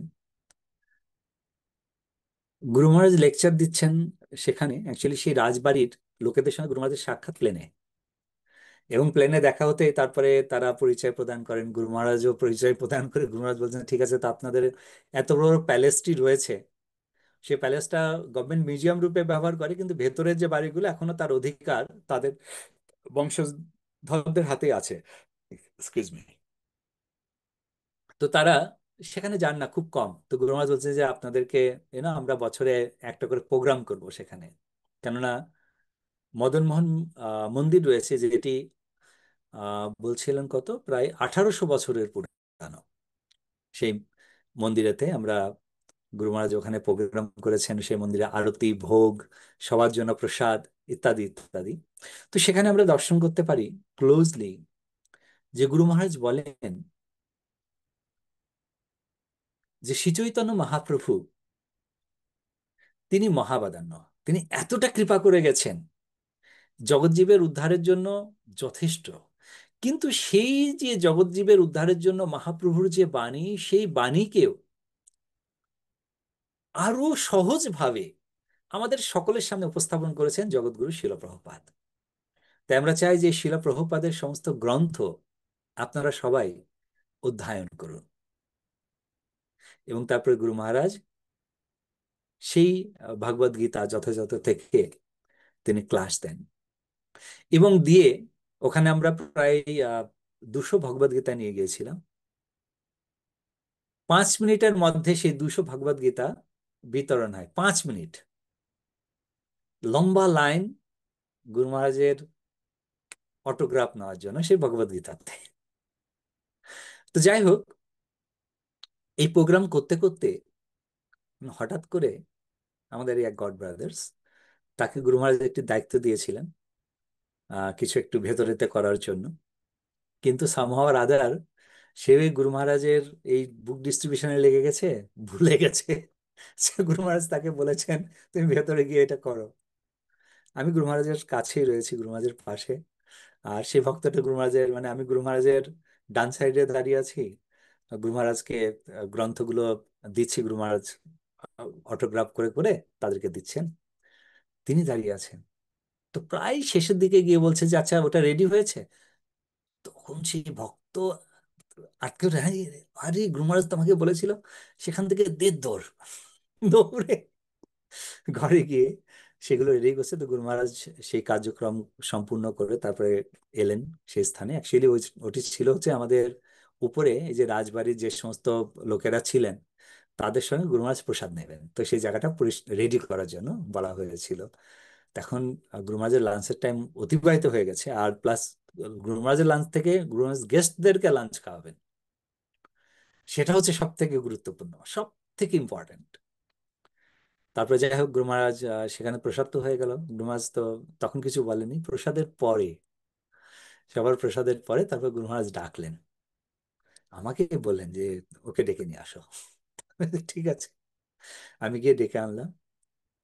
গুরু মহারাজ এতটা প্রধানিত তুমি জানো, প্রভুপাদ সময়ানুবর্তিতার উপরে তিনি যা বলেছেন, সময়ানুবর্তিতা খুব গুরুত্বপূর্ণ আমাদের জন্য, ভগবত ভক্তির জন্য সময়ানুবর্তিতা এতটা গুরুত্বপূর্ণ তোমরা কেন বুঝতে পারো না।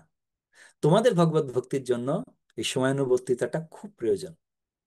এবং এই কথাটি খুব কঠিন ভাবে বলেছিলেন গুরু মহারাজ। পরবর্তীতে তিনি সমস্ত ভক্তদেরকে বলেন যে আমি চাই যে যারা আমাদের শিলা প্রভুপাদের এই মিশনে আছে তাদেরকে প্রত্যেককে সময়ানুবর্তিতা শিখতে হবে। তাই গুরু মহারাজকে, শিল ভক্তিচরণ স্বামী গুরু মহারাজকে আমাদের ইসকনের জগতে তাকে বলা হতো একজন পারফেকশনিস্ট বৈষ্ণবা। মানে একজন বৈষ্ণবের মধ্যে যা যা গুণ থাকার প্রয়োজন অ্যাজ ইট ইজ ভাবে সেই গুণগুলো পরিলক্ষিত হয় শ্রী শ্রীমৎ ভক্তিচারু স্বামী গুরু মহারাজের মধ্যে। আমরা গুরু মহারাজের আবির্ভাব তিথিতে অনেক প্রভুপাদ ডিসাইপলদের, যারা গুরু মহারাজের থেকে অনেক সিনিয়র আর সন্ন্যাসী, তাদের মুখ থেকে আমরা শ্রবণ করেছি যে কিভাবে তিনি ইস্কনের আহ নব্য, মানে প্রভুপাদের সঙ্গ তিনি খুব বেশি পাননি, কিন্তু যতটুকু তিনি সঙ্গ পেয়েছেন ততটুকু সময়তে তিনি যতটা প্রাপ্ত হয়েছেন, আমরা তার অধিক সময় সঙ্গ পেয়েও তার 10% আমরা প্রাপ্ত হয়নি। কেননা তিনি প্রভুপাদকে সবকিছু অ্যাডপ্ট করেছেন, যে সেটি আমাদের একমাত্র লক্ষ্য। হুম? সুনীতি মাতা, আপনার হাত অনেকক্ষণ ধরে তোলা আছে, সরি। তবু আপনার কথা শুনতে খুব ভালো লাগে, অনেক ভালো লাগছিল। আর আমি বলতে চাচ্ছি যে গুরু মহারাজের প্রণাম মন্ত্রটাতে যেমন বলা আছে যে বহুপদ গত প্রাণা, এই কথাটা একদম যথাযথ কথা। যে সমরেশ প্রভুর যে একটা কাহিনী, লীলা বললেন, যে দ্বিতীয় লীলাটা, যে গুরু মহারাজ 1 মাস ধরে শুধু কান্নাই করেছিলেন। তাহলে 1 বছরে উনি সমস্ত দীক্ষিত হয়ে প্রভুপাদের কাছাকাছি 1 বছর ছিলেন। এই 1 বছরে এতটা প্রভুপাদগত প্রাণা হয়ে গেছিলেন যে এটা, এই যে আপনি যে কথাটা এখন বললেন যে সারা জীবন থেকে আমরা 10%ও হতে পারিনি, সন্ন্যাসীরা বলেছেন। তাহলে এই এই কথার সাথে প্রণাম মন্ত্রটার মানে যথাযথ একটা মন্ত্র হয়েছে, যে প্রভুপাদগত প্রাণা। এই শ্লোকটা শুনে আর আপনার কথা শুনে, সমরেশ প্রভুর কথা শুনে আমার এটা খুব উম, মনে ধরেছে যে কথাটা একদম প্রণাম মন্ত্রটা যথাযথ হয়েছে। প্রভু হরে কৃষ্ণ। আর ধন্যবাদ। আপনাকে আজকে অনেক টায়ার্ড লাগছে প্রভু। না না, এটা নর্মাল। অ্যাকচুয়ালি বৃহস্পতিবার হচ্ছে আমার দিন শুরু হয় সকাল 2টো থেকে, 2:05 থেকে আমার দিন শুরু হয়, 2:05 AM। তো বৃহস্পতিবারে আমার আর এইটাই একমাত্র দিন যে দিনেতে আমি মানে ভোরবেলা থেকে শুরু করে তারপরে ক্লাসের জন্যই টাইমটা পাওয়া যায়। অন্যান্য দিনেতে ভোর 4টেই শুরু হয়, কিন্তু পুরো দিনটাই ব্যস্ত থাকে। ওপেন পেজ থাকে না যেখানে আমি ক্লাসটা করতে পারি। ফলে থার্সডেতে এরকমই থাকে অ্যাজ দামাল। That's fine. এটা এটা হচ্ছে তা ভগবত সেবা এবং ভগবত কথা আলোচনাতে এটাই আলাদা। তো যাই হোক, আহ শ্রী শ্রীমৎ ভক্তিচার স্বামী গুরু মহারাজের আমার মনে পড়ে যে শুধুমাত্র গুরু মহারাজের যে সমস্ত লীলা আমরা দর্শন করেছি সচক্ষে, শ্রীধাম মায়াপুর, বৃন্দাবন ধাম এবং আহ অভয়চরণ সিরিয়ালে গুরু মহারাজ যেভাবে প্রভুপাদকে এই জগতের সামনে প্রকাশিত করেছেন, তিনি এই জগতে প্রভুপাদকে এত সুন্দরভাবে প্রকাশিত করেছেন যে আহ, প্রভুপাদ যে কতটা পারফেক্ট এবং ভগবত ভক্তি সবার সামনে পৌঁছে দেওয়ার জন্য তিনি কতটা ত্যাগ স্বীকার করেছেন, সেই জিনিসটি সকলের মাঝে দেখানোর জন্য তিনি কিন্তু এই অভয়চরণ সিরিয়াল তিনি তৈরি করলেন। সিরিয়াল তৈরির সময়ে কিছু কিছু জায়গাতে সেবা করার সুযোগ আমার প্রাপ্ত হয়েছিল। পূর্বেও আপনাদেরকে সেটি শেয়ার করেছি যে গুরু মহারাজ কতটা পারফেকশনিস্ট ছিলেন সেই সেই কার্যক্রমগুলোতেও। হ্যাঁ, যে এই স্থানেতে কিরূপ হবে, আহ সেই আবহাওয়াটা, সেখানে সেখানে পারিপার্শ্বিকতাটা কিরূপ ভাবে তৈরি করতে হবে, এবং সঙ্গে সঙ্গে যে সমস্ত কোয়ার্টিস্টরা রয়েছেন, যে সমস্ত মিউজিশিয়ানরা রয়েছেন, ঢাকের বাদ্যি ইত্যাদি ইত্যাদি, প্রত্যেককে কিছু কিছু জায়গাতে আমরা গিয়ে ঢাকিদেরকে খুঁজে খুঁজে আগের থেকে, মানে 3 দিন বা 4 দিন আগে নোটিশ পেতাম যে 3 দিন পরে ঢাকের একটি শুটিং রয়েছে। তো একটা ভালো ঢাকি বের করতে হবে, খুব নাম করা ঢাকি বের করতে হবে, যাতে করে মানে কম্পিটিট করতে পারে আদার্স এর সঙ্গে। তো যাই হোক, আহ, যখন আমি শ্রীধাম মায়াপুর থেকে গুরু মহারাজ উজ্জয়িনে যে স্থানটি প্রাপ্ত হন, তো উজ্জয়িনীতে সেখানে মন্দির গুরু মহারাজ করেন, এবং গুরু মহারাজ তিনি জানেন প্রত্যেকটি ভক্তের মনোভাব, যে সে কোথায় খুব ভালো থাকবেন। তো মায়াপুর থেকে প্রথমে কিছু ভক্তকে উজ্জয়িনী নিয়ে যাওয়া হয়। তো গুরু মহারাজ প্রথমে বলেছিলেন, যারা যারা যেতে চাও আহ আমাকে তোমাদের নাম দাও, আর তার সঙ্গে সঙ্গে তোমার ম্যানেজমেন্টের সঙ্গেও sorry, বলা হবে, আমি বলে দেবো। তো যাই হোক, আমিও নাম দিয়েছিলাম যে আমি ওখানে আহ যাব, কিন্তু গুরু মহারাজ আমাকে বলেছেন, না, তুমি ওখানে যাচ্ছ না, তুমি মায়াপুরে থাকবে। তাই আমি প্রথমে একটু দুঃখ পেয়েছিলাম যে আমার অনেক সিনিয়র সিনিয়র গ্রুপ ভ্রাতা, যার সঙ্গে আমি অ্যাকচুয়ালি ওঠা বসা করি, তারা যাচ্ছে, কিন্তু আমি যেতে পারছি না। কিন্তু পরবর্তীতে গুরু মহারাজ বলছেন যে না, তুমি এখানে থাকবে। তার কারণ হচ্ছে যে আমার অনেক ভক্তরা মায়াপুরে আসে, তাদের দেখাশোনার জন্য এখানে কাউকে প্রয়োজন, আর তুমি সেটা খুব ভালো করো। তো এই জন্য তুমি মায়াপুরে থাকবে, সে সমস্ত ভক্তকে তুমি দেখাশোনা করবে। তো সেই সেবা গুরু মহারাজ আমাকে প্রদান করেছিলেন বলে আমি মায়াপুরের অতিথি নিবাস দেখাশোনা করতাম। আহ, ওখানের আমাদের যে রিসেপশন, যেখানে বুকিং, এই সমস্ত কিছু। তো ফলে সেই সময়ে যে সমস্ত ভক্তরা আসতেন তাদেরকে নিয়ে একটু ট্যুর দেওয়া ইত্যাদি ইত্যাদি।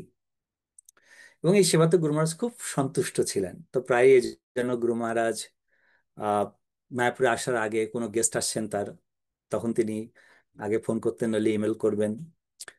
তারপরে তাকে কোথায় কোথায় যাওয়া হলো তারা গুরু মহারাজকে বলতেন, গুরু মহারাজ ওখানে ওখানে আমরা গিয়েছিলাম ইত্যাদি ইত্যাদি। গুরু মহারাজ খুব সন্তুষ্ট হতেন। গুরু মহারাজ এসে বলতেন যে আমাদের প্রত্যেকটি ভক্তের প্রয়োজন যে যারা শ্রীধাম মায়াপুরে আসছেন, তারা যেন ফিল করেন যে মায়াপুরটি হচ্ছে কোনো অতিথি নিবাস নয়, এটি তাদের বাড়ি। মানে তারা যেন ফিল না করে যে তারা অন্য কোথাও এসেছে বাড়ি ছাড়া, তারা যেন ফিল করে এটা তাদের বাড়ি, এবং তাদের বাড়িতে তাদেরকে স্বাগত করা হচ্ছে। তো যাই হোক, আহ শ্রীশ্রীমৎ ভক্তিচারণ স্বামী গুরু মহারাজের মহিমা আপনারা সকলেই জানেন। তিনি শিল প্রভুপাদের মিশন এবং শিল প্রভুপাদের মিশনের সমস্ত ভক্তগণ, তিনি সবসময় বলতেন যে আমাদের মধ্যে যেন ভেদাভেদ না থাকে, আমি এই গুরু শিষ্য, আমি ওই গুরু শিষ্য, ফলে তোমার সঙ্গে আমার সম্পর্ক নেই, আমার সঙ্গে তোমার সম্পর্ক নেই, বা ইত্যাদি।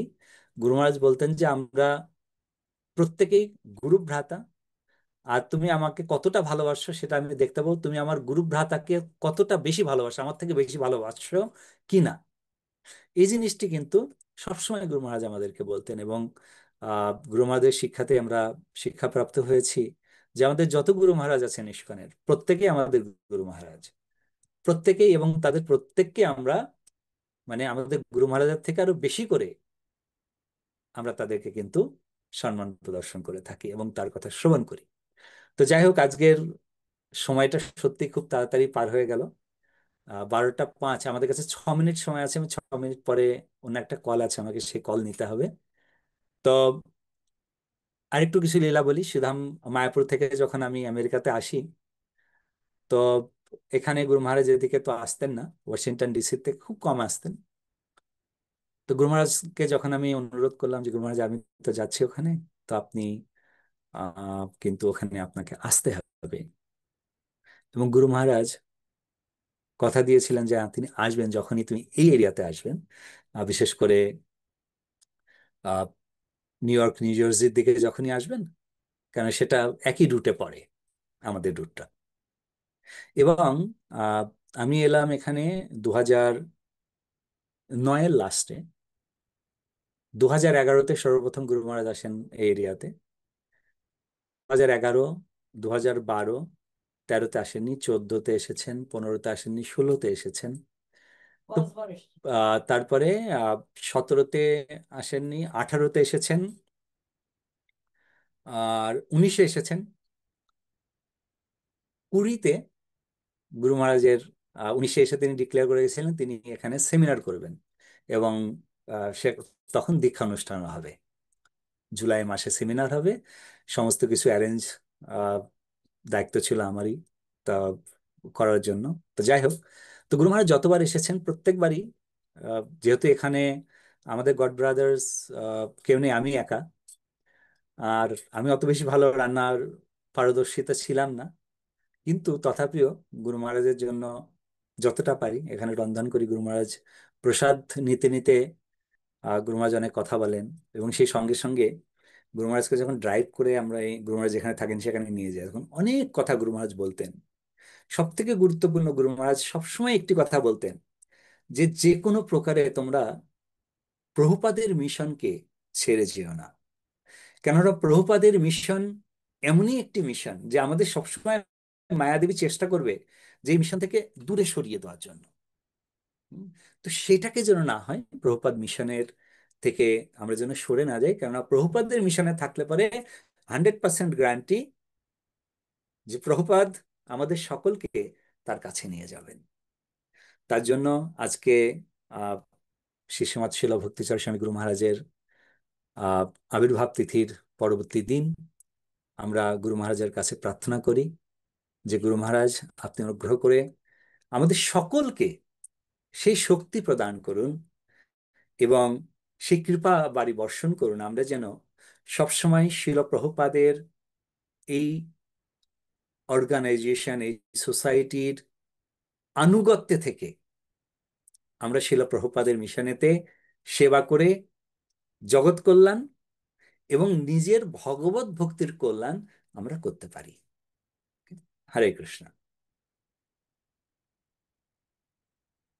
জীবন মানুষের মানে একটা মানুষের জীবনে বলতে গেলেও প্রভু কি বলে অনেকটা কত ঘন্টার পর ঘন্টা শুনছে নর্মাল মানুষ। আর যত ভগবত ভক্ত মানে ভগবানের কাছে থাকা প্রভুপাদ ডিসাইপেল, তাদের কথা এক 1-2 ঘন্টা কথা বললে কি কিছুই হয় না। মানে বলে না যে ওইটুক জলে তো ওই চিড়ে ভেজে না, এরকম বলে না, তো এরকম আমাদের সেই সেই রকম অবস্থা। তবে অনেক সুন্দর যে মানে আমি এই জন্য বললাম যে আমরা যদি যে কোনো একটা যদি রত্নাকরে যেতাম তাহলে হতোই না, লাস্টের দিকে ওরকম ওটা থেকে ওটা ভগবানের কথা বলতে বলতে ঠিক আছে, এটা আর ভগবান অবশ্যই খুশি হয়েছেন যে এটা তার ভক্তের মহিমা বর্ণনা করা হচ্ছে। এই জন্য অ্যাবসলিউটলি, অ্যাবসলিউটলি। মানে আর সুন্দর অ্যাকচুয়ালি কি ভাবে আরেকটা জিনিস হচ্ছে কি, অনেক সময় আপনি সবকিছুকে এক্সপ্রেস করতে পারেন না। আমার মানে আমি যে বলবো, আমার অনেক কিছু জিনিস যেটা চোখের সামনে ভেসে উঠছে, but I can't really express, because সেই জিনিসগুলো এক্সপ্রেস করা যায় না, সেই জিনিসগুলো অনুধাবন করা যায়। হ্যাঁ, অবশ্যই বলবো, অবশ্যই। এটা গতকালকে যখন ছিল তখন আমরা মানে যে বললাম না যে আপনি সবসময় সরাসরি মানে গুরু মহারাজের সাথে থেকেছেন। আর আমরা যারা ক্লাসগুলো শোনে, আমরা এখনো ইউটিউবে ম্যাক্সিমাম টাইম ধরুন চলছে, মানে আমি রান্নাঘরে যেরকম সকাল মঙ্গল হিসেবে যখন রান্না করতে চাই তখন এরকম চলতে থাকে, দর্শনার্থী শেষ হয়ে যাবে পাঠ হবে, তখন দেখা গেলো অটোমেটিক ওনারটা গুরু ভক্তি ছিল গুরু মহারাজটা সবসময় কম বেশি আমি শুনি, ওইটাই চলে আসে। মানে যে যেটা শুনে বলে না ইউটিউব সেদিকে সেটা তারটাই চালু করে দেয়। তো এরকম ম্যাক্সিমাম দিন শোনা দেখা যাক এক টক কয়েকবার শোনা যায় শুনতে শুনতে এটা অভ্যাস হয়ে যায়। শুনতে শুনতে এই জন্য ভক্তিবিদ্যা ভাগবত স্বামী মহারাজ সবসময় বলেন যে আমরা কি হারিয়েছি, আমরা বাঙালি ভাষাভাষীরা কি হারিয়েছি বক্তৃতার গুরু মহারাজ যাওয়াতে যাওয়াতে আমরা কি হারিয়েছি, এটা যারা হৃদয় দিয়ে অনুভব করতে পারে তারা একমাত্র বুঝতে পারে যে আমরা কি হারিয়েছি বক্তৃতার গুরু মহারাজ চলে যাওয়াতে। যে তিনি বাঙালিদের জন্য মানে একটা মানে চন্দ্র বললে মানে তার থেকে কম হয়ে যাবে এরকম। এত কিছু তিনি এত কিছু দিয়েছেন বাঙালিদের, এবং তিনি সেরকম দিয়েছেন যে কিন্তু বা তিনি চলে যাতে বাঙালিদের অনেক ক্ষতি হয়ে গেছে। কিন্তু আমরা যারা আছি বাঙালি ভাষীরা দেখুন মানে ভক্তিচরণ গুরু মহারাজের কথা যে শেষ করে পারা যাবে না কখনো। সেই জন্য ভক্তিচরণ গুরু মহারাজ আহ, একটা মানে চাঁদ তারা ওরকম বললে হবে না, একটা চন্দ্রই। তিনি সবসময় বাঙালিদের জন্য বিশেষ করে অন্যদের কথা বলা যাবে না, বিদেশি ভাষাভাষীদের উনি কতটুকু করেছেন বাঙালিদের জন্য বলছেন যে আজ ভগবত গীতা ভগবতম চৈতন্য এত সুন্দর ভাষা, এত মিষ্ট ভাষা কথা মানে পড়তে ইচ্ছে করে পড়তে। ভক্তিবিদ্যা ভগবত সিং মহারাজ বলেন উনি এত মিষ্ট ভাষা এবং এত সুন্দর করে লিখেছেন যে ইচ্ছে করে পড়তে ইচ্ছে করে। এই জন্য গ্রন্থগুলো পড়ার ভিতরে উনি এত খুশি হয়েছে। কারণ আমাদের মনে হয় যে ওনার গ্রন্থ পড়া যেহেতু প্রবাদ দিয়েছেন আর উনি বাংলায় অনুবাদ করেছেন, এর জন্য ওনারা অবশ্যই খুশি হন এই ওকে, গ্রন্থগুলো পড়ে। আমরা এরপরে না কন্টিনিউ আগামী সপ্তাহতেও করব। আগামী সপ্তাহের পরে একটা সপ্তাহতে আমি পরের থার্সডেতে দেয়ার উইল বি ক্লাস না, পরের থার্সডে ক্লাস হচ্ছে আগামী থার্সডে, তারপর দুর্গাপুজো আছে, আপনারা সবাই দুর্গাপুজো দুর্গাপুজো ছুটি এক সপ্তাহ বলেছে। হ্যাঁ। ও বলেছে দুর্গাপুজো ছুটি এক সপ্তাহ। হ্যাঁ, দুর্গাপূজার ছুটি এক সপ্তাহ, আর আমি এক সপ্তাহ ছুটিতেই থাকবো অ্যাকচুয়ালি, তো প্রোগ্রামে থাকবো আমি এই বাইরে। সপ্তাহে আগামী সপ্তাহে না, আগামী সপ্তাহ পরের সপ্তাহে। আগামী সপ্তাহ ঠিক আছে, তো আগামী সপ্তাহটাও আমরা আগামী গুরু সপ্তাহে মহারাজের মহিমা আগামী যেখানে। সপ্তাহে হলে পরের সপ্তাহে তো, পরের সপ্তাহে দুর্গাপুজো তো শেষ হয়ে যাবে। আপনার আগামী সপ্তাহে ক্লাস দিবেন 25 তারিখে। পঁচিশ রাইট। তারিখে দেওয়ার 25 তারিখের পরে হচ্ছে আপনার 1 2 2 তারিখ না, ওই পড়বে মনে হয়। বৃহস্পতিবারেতেই দশমী পড়ছে আমাদের এখানে। আচ্ছা। তো আমি ফ্লাইটে থাকবো সে সময়, কারণ আমি তখন ফিরবো, আমি যাচ্ছি হ্যাঁ ওই সপ্তাহটাও ছুটি দেখতেছি। থাকবে আপনার, এক সপ্তাহ ছুটি থাকবে, পরের সপ্তাহে আবার হ্যাঁ, কন্টিনিউ। ঠিক আছে, তাহলে ভালো থাকবেন। আমার কল চলে এসছে, দে আর ওয়েটিং ফর মি। তো আপনাদের সঙ্গে আবার কথা হবে। প্রশ্ন আগামী সপ্তাহে হবে মাতা। Please excuse me now. কল্পতরুভ্যশ্চ কৃপা সিন্ধুভ্যেব চ পতিতানাং পাবনেভ্যো বৈষ্ণবেভ্যো নমো নমঃ। জয় শ্রীকৃষ্ণ চৈতন্য প্রভু নিত্যানন্দ শ্রী অদ্বৈত গদাধর শিবাসাদি শ্রী গৌর ভক্তবৃন্দ। হরে কৃষ্ণ কৃষ্ণ কৃষ্ণ হরে হরে, হরে রাম রাম রাম হরে হরে। জগৎগুরু শিল প্রভুপাদ কি জয়। ওকে, আপনারা কথা বলুন, আমি বেরিয়ে যাচ্ছি। ঠিক আছে।